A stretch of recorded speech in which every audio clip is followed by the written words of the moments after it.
Capítulo 7. Octubre de 2013. La inmediatez de un castigo respecto a la conducta que lo motiva es clave para su eficacia. Si se produce demora en su aplicación, ya no tiene razón de ser, pero el sistema judicial nunca aprendió esa lección. Fue, y sigue siendo, una eterna asignatura pendiente que a veces contribuye a destrozar vidas, más que a reinsertarlas. Víctor estaba convencido de ello. Lo corroboraba la experiencia sufrida por su madre. La confesión que, en un arrebato, le había hecho a la asistencia social al término de su conversación, había propiciado que en su memoria cobrara vida uno de los testimonios más tristes que le habían escuchado contar a Fuensanta, el de su entrada a prisión 25 años atrás, tan dolorosa como tardía. La ejecución de la sentencia impuesta por el delito que cometió le había llegado 2 años y medio tarde, cuando su propia conciencia y sus necesidades vitales ya habían tomado el mando y virado el rumbo para reorientar su vida. ¿Cuántas veces se dijo a sí misma que no debía hacerlo, que fue un error? Desde que su abogado le leyera la sentencia, muchas noches se despertaba creyendo que todo había sido un mal sueño, una pesadilla, que podría diluirse en la realidad por un olvido de aquel del que dependía el mandato de cumplirla. Pero no fue así.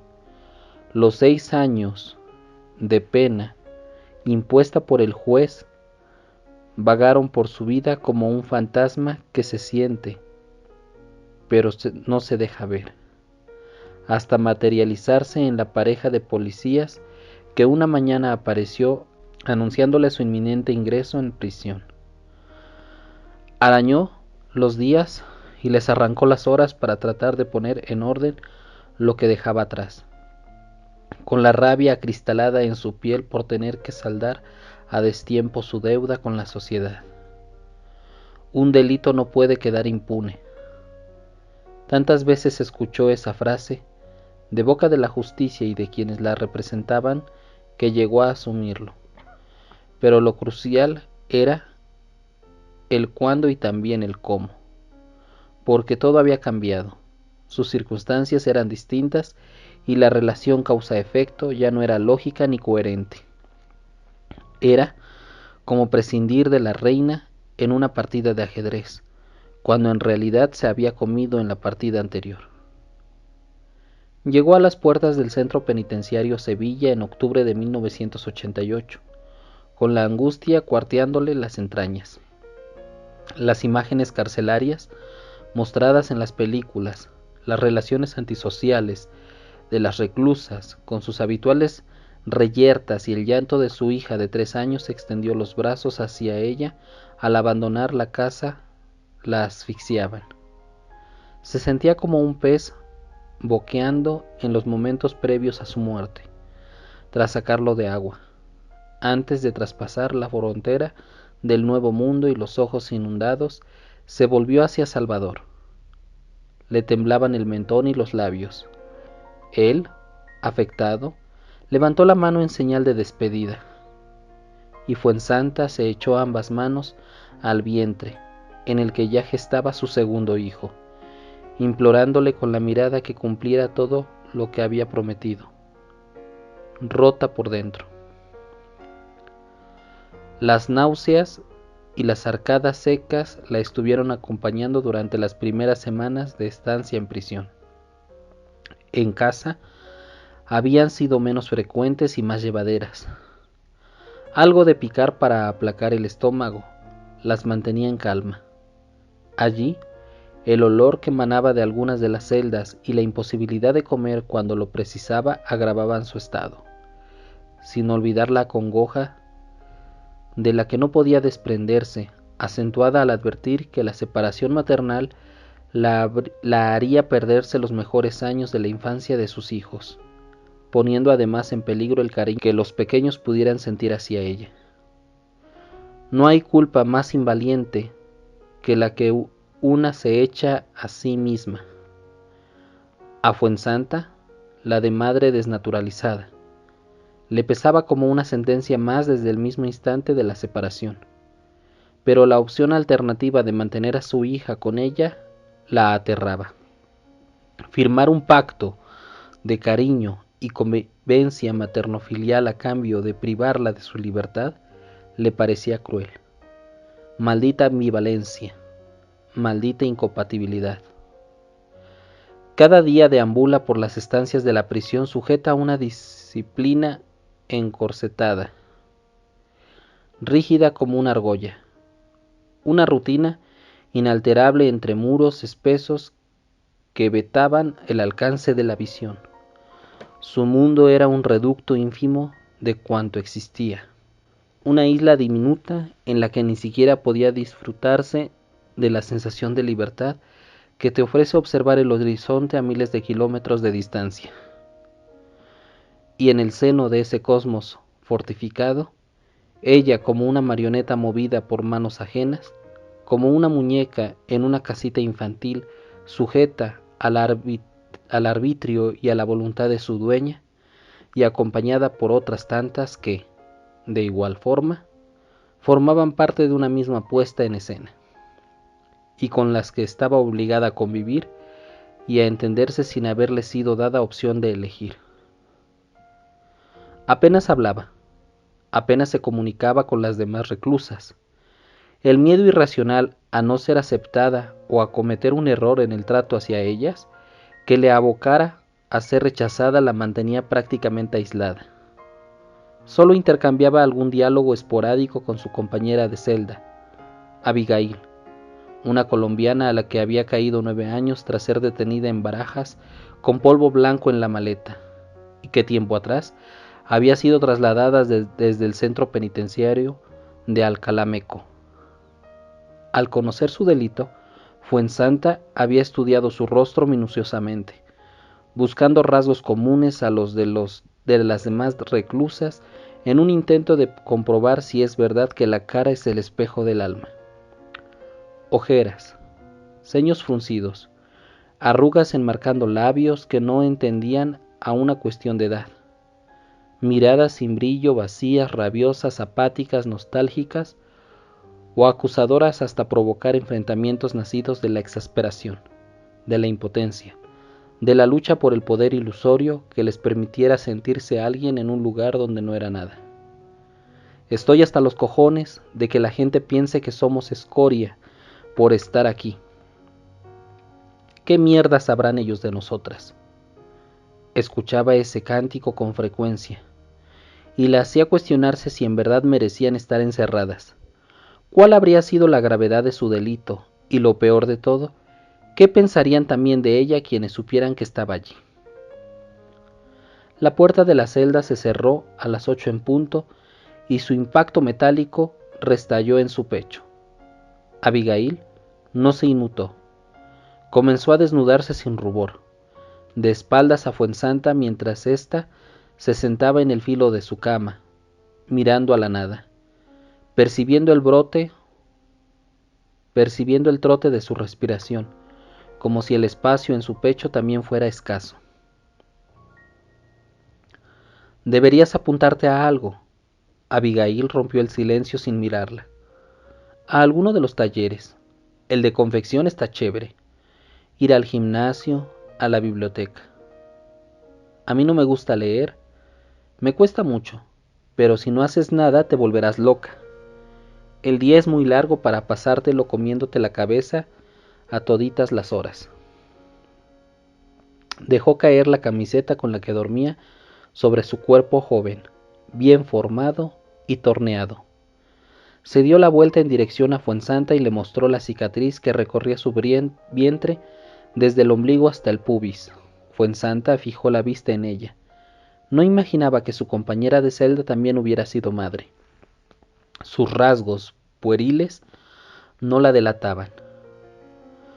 Abigail sonrió consciente de la sorpresa desatada en ella, y luego se sentó a los pies de la cama, flexionando las piernas como una india antes de seguir hablando. Cuando entré en la Meco, pasé los 3 primeros meses igual que tú, con la cara de pasa y los ojos de búho, vigilando, mirando los barrotes, volviéndome a cada paso para ver a quién tenía detrás.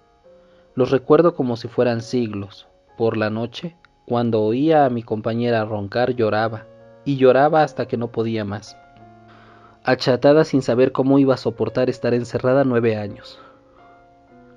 Me dio por arrancarme el cabello de la rabia que tenía por haber dejado que el cuatrehijueputa de mi hombre me convenciera para pasar tanta coca.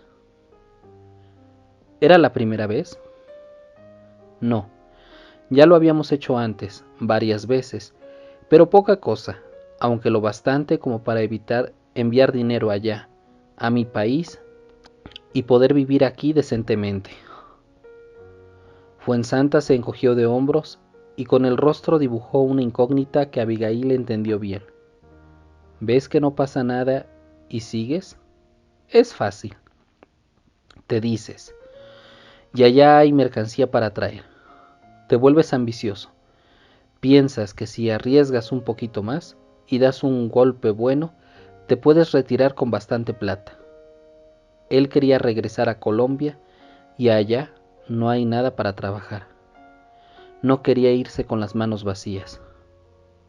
Y te pillaron. Me pillaron, repitió, asintiendo con pesadumbre. A él también. Dejamos a la niña con una vecina para hacer el viaje hasta allá y volver. Creí que me moría cuando pensé que no la volvería a ver. Tenía un añito solo. ¿Dónde está ahora? ¿Mi niña? Allá en Colombia, con mi mamá. La tuve conmigo encerrada hasta que cumplió 6 años. Ya no me dejaron tenerla más. ¿La tuviste aquí en la cárcel? Fuensanta cambió de posición el cuerpo para mirarla de frente, subiendo a la cama una de las piernas en un afán de relajar la postura mantenida hasta el momento, interesada por cuanto ella le estaba contando. Abigail confesaba con la emoción contenida como si no fuera la primera vez que compartían sus confidencias, pero con una afectación que le resultaba imposible disimular al hablar de su hija. No tenía nadie afuera con quien dejarla.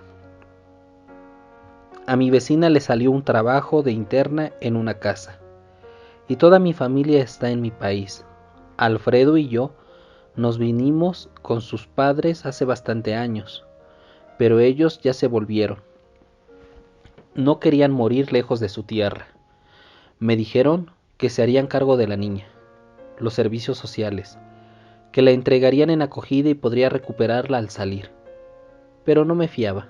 No me fiaba de firmar los papeles y que me la quitaran para siempre. Fuensanta percibió el brillo de los ojos de Abigail. Tardaron en traérmela.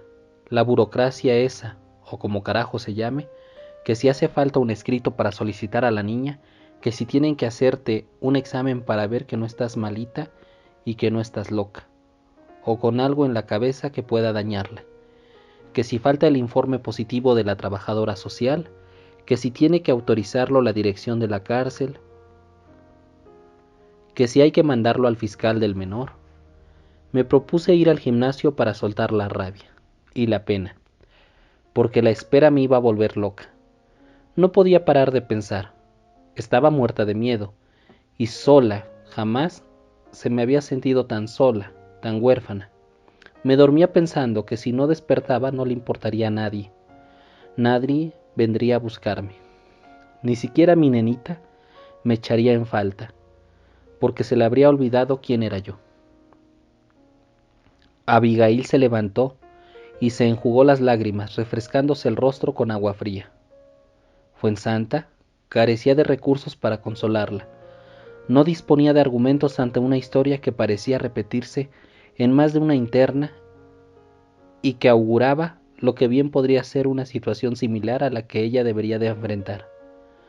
Desconocía los trámites que su compañera había mencionado, aunque tenía la esperanza de no requerirlos.